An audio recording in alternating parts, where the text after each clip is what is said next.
How to delete your Homescapes account. Hello guys, this is Atticus and welcome back to another tutorial video.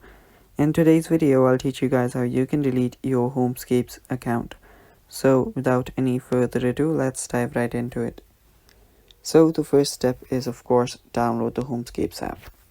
You can easily get it from your App Store or Google Play Store. After you get it, open it up.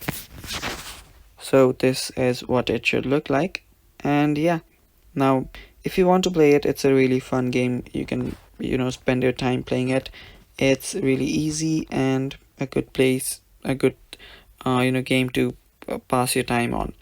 Now if you want to delete your account, tap on the gear icon that is on the top right corner and make sure that you're on the settings page, and right there you'll find the option to delete account. Tap on it, and there you will now need to read through all of this, that after you delete it, all your account data will be deleted, including your purchases, game progress, and your account. So tap on delete if you want to delete it. So tap on continue and then tap on delete. So after you do that, just tap on OK and the game should close. And it's that simple. That is how you can delete your Homescapes account, guys.